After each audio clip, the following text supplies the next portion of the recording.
To help us dig through the many aspects of this story, we are joined live now by Shelly Palmer. Shelly, so good to see you. Shelly is a technology expert and columnist for the Huffington Post. He's also the CEO of the Palmer Group. So Shelly, let's talk about Twitter now. Elon Musk, of course, offhandedly said he wanted to buy Twitter, then spent months, God knows how long, trying to get out of it.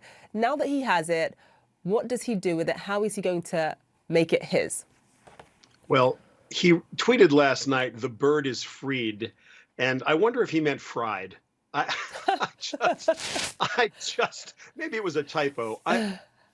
Look, if advertising is important, if they need revenue, and he has gone on record saying that by 2028, he's going to take a company that does $5 billion in revenue and get it up somewhere in the $26 billion range. And he's going to take this company, which has roughly 200 million active users, and get it up to close to 930 million users. Come on. To do that, you're going to have a brand safe, advertiser friendly environment.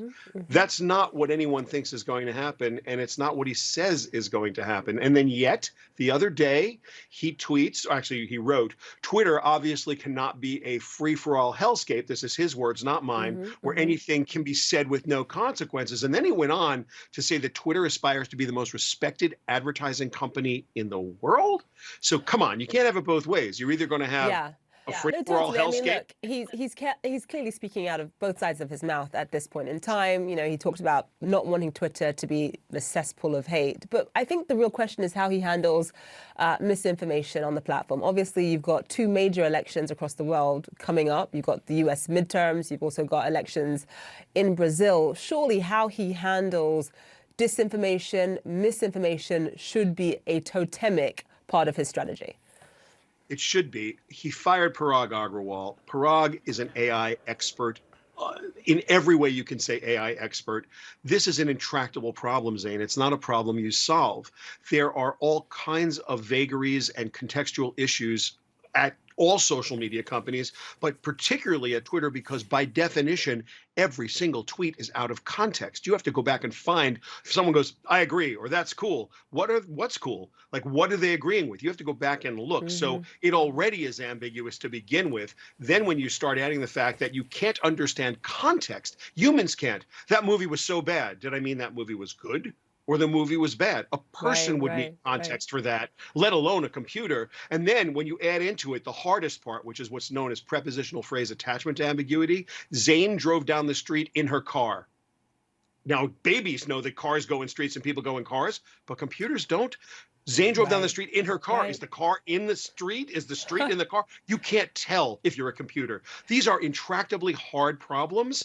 And to say that he's going to walk in there and go, "I got this solved." No, he doesn't have it solved. In fact, it may not be something that you can easily or maybe ever solve. So now pile on the politics, right, where everyone's saying, well, there's censorship and there's this. What there really is AI bias and very difficult content moderation problems that you need an army to solve. And he's talking about knocking off up to 75% of the staff. So I'd love to understand what he's thinking. He's the richest guy in the world. Maybe he knows something I don't know. Maybe. But speaking of politics, is Donald Trump coming back onto this platform, Shelly? What do you think? I think you have to go ask Elon that question. I don't. I have no personal insights. Trump actually came out and said, you know, the platform is now in safe hands. So clearly he thinks that he's possibly coming back. There's a lot of speculation, Zain. I don't want to pile on to that, but what I can say is that Elon has, as you said, and as I have tried to point out, said both things every day. Whenever you ask him, "I'm the safest place for advertisers. Twitter's going to be amazing. I'm doing all this great stuff." And then it's like, "Oh yeah, but we're going to open it up to everybody." Literally, you can't have it both ways. So we are going to have to wait and see. Does this become the town hall that he's talking about? Does it become a cesspool, or in his own words, free for all hellscape? Or does it basically just stay the course? And it's going to take him 5 seconds to realize if they want advertising revenue, they have to be set up for advertisers. Right. That's going to take 5 seconds. Shelly, what is his motive here? He's come out and said, "Look, I didn't do this to make money. You know, I'm doing this to help humanity, whom I love."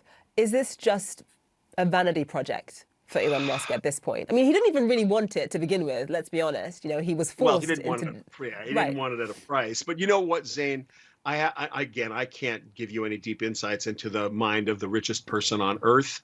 But what I can easily say is that is that there is some ideology here. If Twitter didn't exist, we'd need to invent it. It's an important tool that allows one-to-many communication. It allows all of us to amplify our voices. But you have to also add in lived experience. We've now learned that while it does great things, it's also capable of great harm, immense harm. And you have to balance those two things. And you need a lot of wisdom. And these are not soundbite answers. I'd love to on a news program go, hey, Zain, I got the answer. I don't. These are subtle, nuanced, incredibly difficult questions to answer. And by the way, from a technology standpoint, they're incredibly hard problems to solve.